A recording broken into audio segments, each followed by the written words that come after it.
The views and opinions expressed in this podcast are those of the host and guests and do not necessarily reflect those of the producers, network, or sponsors. Listener discretion is advised. Pag-usapan natin yung bus lane violators. So, mukhang ang dami din na huli this past week, also from last week. Who are the ones that, alam ko kasi, let's talk about high profilers. Last I remembered, isa sa mga nahuli sa bus lane, I think this was first week of Feb. Correct me if I'm wrong. Yeah, it's correct. Was this, Representative Rafael Tulfo? Yes, Rafael Tulfo. Yes, because I saw parang there was an apology on Twitter, I think. Sorry, on X. Na nag-apologize si Senator Rafi Tulfo about this mishap. So, ang daming mixed reaction dito. Ang daming galit, ang daming sabi na, no, okay lang. But I know there's another one. But before we get there, si Representative Rafael Tulfo was in the car. Yeah. Okay. So, hindi lang driver niya. So, he was really him in the car. Ginagamit ba niya yung kotse ni Senator, yung father niya, or yung kotse niya mismo? It was his car mismo talaga, yung gamit niya. Si Congressman Rafael, no? Yes. Kotse niya. Okay. That clears it out. All right. So, sino ba next? Alam ko recently, security detail ng isang senator. Who's that? Ito. I found it. Senator Manny Pacquiao's security detail. Dumaan sila sa bus lane. Ito yun. Yan. Yes. Dumaan sila sa bus lane. Well, he wasn't in the car. It was just his security detail. And then yung mga drivers niya. So, ang nakita ko in this footage, parang 3 cars were stopped, which was convoy nila. So there were like 2 Toyota Grandias, and one, I believe, was an Escalade. I think it was an Escalade, yeah. So sila yung na-detain at first, and then tinakbuhan nila. Tumakas. Tumakas, yes. And then, actually, they slowed down, okay? And then parang nung hinihingi ng enforcer yung identification nila and all. And then yung enforcer, parang, I'm not sure, gumilid para makita yung plate number. Dun sila tumakbo. Yeah. But there was a follow-up story. One of the convoys, I believe it was one of the Grandias, bumalik. Bumalik sila.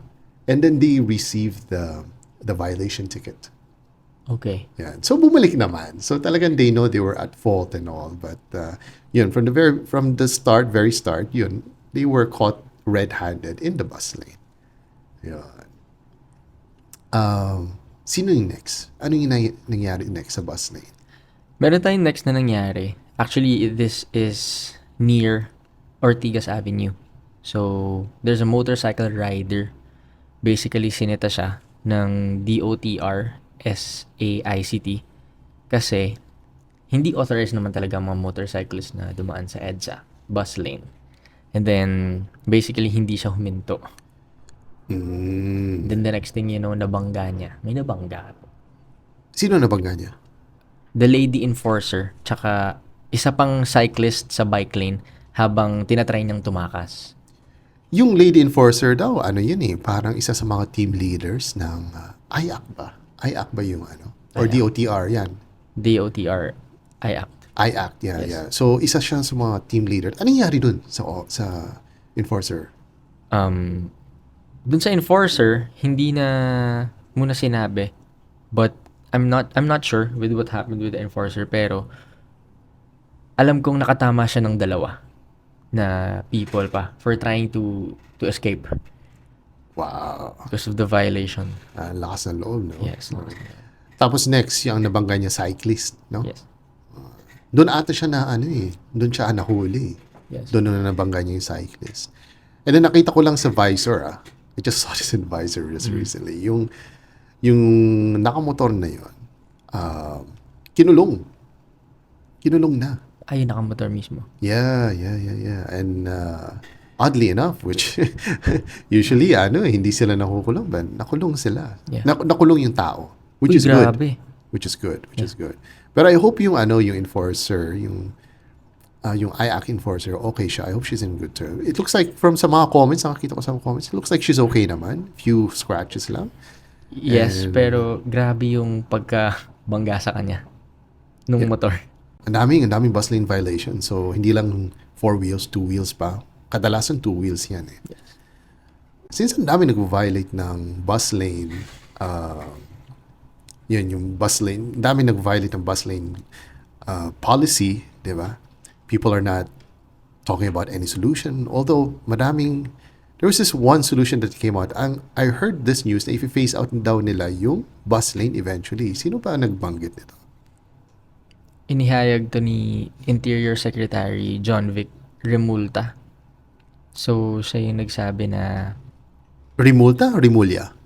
Remulla. I'm sorry, Remulla. John Vic Remulla. Yeah. So, pinag-aaralan nila yung possibility na alisin yung EDSA bus lane kasi hindi naman nila pwedeng tanggalin or they can't take it out immediately without actually studying how the traffic congestion is dito sa Pilipinas. So, yeah. So, kung i-phase out, ano yung alternative nun? I think mas pag phase out nila, this is to, I think, encourage yung commuting here in the Philippines. Well, I would commute only if the public transportation facilities were good. Right? So, pag tinanggal nila yung bus lane at tinanggal nila yung mga buses in EDSA or wherever, di ba? So, what are we going to use? MRT. Yes. Kulang yung mga MRT, what do you call those? MRT train carts, yung mga, I don't know what you call those, but hindi ba kulang yun? It is. Right? And during rush hour, wala tayong laging siksikan, sardinas eh. Yes. Actually, ngayon nga daw, ang sabi nila, Tuesday is the new Monday. Tuesday is the new Monday. Well, I would say the whole week is the whole new Monday, di ba? Hindi lang Tuesday, actually Mondays to Saturdays. Yeah. Crazy traffic, crazy foot traffic of people going to the MRT. So, I don't know what's gonna happen kung phase out nila yung bus lane, right? Yes. I don't know, it's inconclusive. I think it's just out there. Meron pa isa nagpo-propose, I think, to clear out the congestion in EDSA naman. Has nothing to do with the busway, but generally with private vehicles. Ang sabi lalagay daw sila ng what do you call that? A congestion fee. Yes. Para makagamit ka ng EDSA, you gotta pay this congestion fee daw. Grabe. Right? Di ba kadalasan, di ba? Magbabayad ka ng expressway for convenience at for express service, Yes. right? Of the expressway. Dito naman baliktad. You want to use EDSA and you want to experience congestion, you might as well pay for it. Yes. Grabe. What a funny solution on those things. But did you know that they had the same proposition in New York City? In New York City, this is in the US, all right? We all know New York City is not only is as congested as we hear about, it's a parking lot. Yeah. It's worse than Pinas. It's worse than EDSA. So what they did is they had this sort of a toll fee if you want to use your car through certain hours of the day. You got to pay. All right. This proposition they sort of implemented it. It took effect. Ito lang, recently. And guess what? Effective siya. In New York City. Really? Effective. Nabawasan daw yung congestion. People use public transportation more. They use the subways, they use taxis, they use Bicycles, yeah. bicycles, they even use Uber. Right? So it's still part of the public transportation sector. Ride-hailing vehicles such as, I don't think sikat sa kanila yung mga motorcycles. Right? And they love to use cars, 4 wheels instead of motorcycles. I don't think they're prepared. I think it's only in the Asia Pacific, in Southeast Asia, that we use Grab, Angkas, Yeah. Lalamove. Oh, sorry, not Lalamove, hindi Soriano. But companies like that. So yeah, effective siya sa New York City. But I don't think effective siya sa New York, Cubao. So, sa tingin mo, what can be a solution to fix congestion in EDSA, and maybe what was the solution for this bus lane violation? Why do people love to use the bus lane, right? Kahit bawal, diba? Well, do you have any solutions about it? One thing that I've always thought of, lalo na nagde-drive ka sa EDSA, sobrang traffic, it takes you 2 hours to get there, is napapansin kong may mga sasakyang bulok na. Sorry for the word, pero there are cars na it's beyond this generation na parang hindi na siya dapat tumatakbo. So, kumbaga expired na yung kotse, and at the same time pinapatakbo pa rin nila. So, some of those things or some of those cars lead to overheating. Nakakabangga. Or at the same time, some of those drivers basically nakakabangga. So, I think one solution is to phase out cars for a specific classification na hindi na applicable for this year or annual, or like this generation ng mga bagong kotse. So I think for that na maging effective, That's I think one. they could study that. Yeah. That's a proven strategy in two countries that I'm familiar with. Number one, they set that up first in Japan. I think in Japan, a car that's 10 years old and over, you can't run it in their streets anymore. Ganun din si Singapore. If you have an old car, I think it's about 10 years. Pag 10 years na, hindi mo na pwede gamitin. Hindi mo pwede i-renew, pero hindi mo siya pwede gamitin in the roads and stuff. Safety reasons. Singapore took it a step further. You can't just buy a car in Singapore. Kahit marami kang pera, you can't just buy a car in Singapore. Why? There's something called, I just saw this recently. It's like there's something called a COE. You need to apply for a COE. Okay. A COE basically, hindi siya certificate of employment. Certificate of entitlement. What does that mean kapag may kailangan may COE? It means you deserve to have them, because Ay, grabe. once you apply for that, you're gonna pay like I don't know if this was the right. I think it's in Singaporean dollars. You have to pay 100,000 Singaporean dollars, so you could apply for this certificate of Application entitlement. pa lang. Application pa lang yan. And it doesn't mean pag in-apply mo, o pag nag-apply ka, agad-agad ma-approve ka. Hindi agad. They're going to review your application. They're going to see if you have any past history of, if you own a car in the past, or if you're a good citizen, a model citizen that obeys the laws and everything. Hindi ka basta-basta makapili.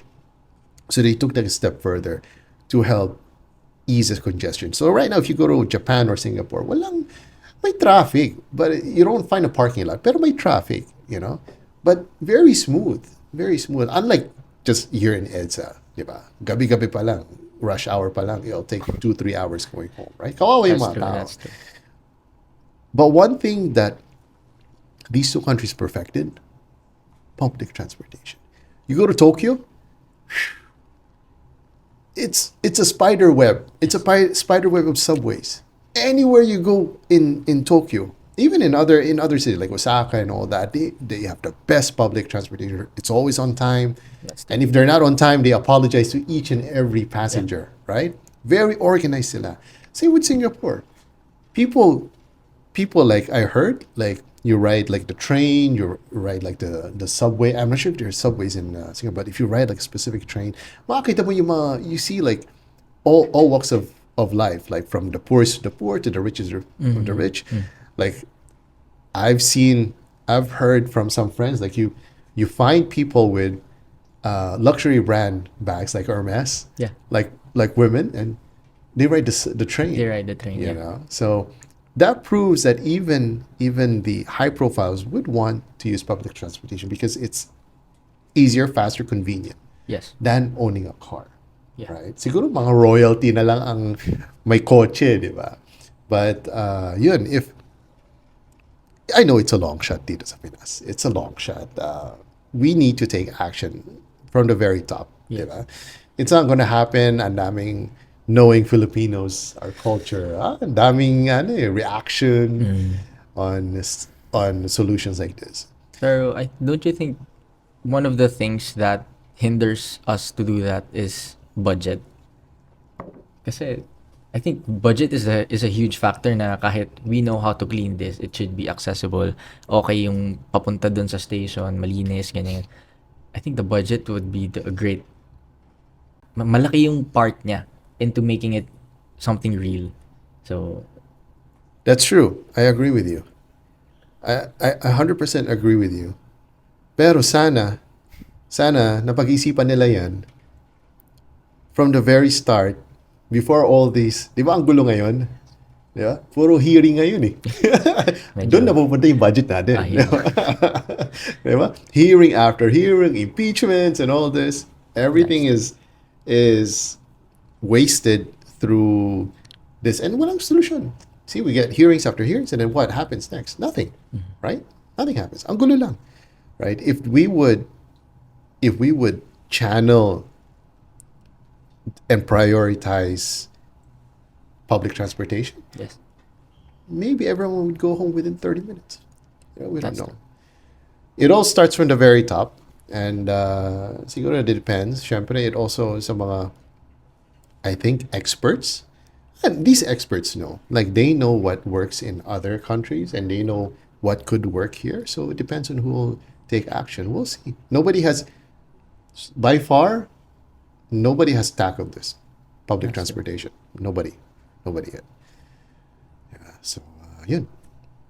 Anything we'd like to add to public transportation? Or okay na yun? I think that's good foundation for Okay, good.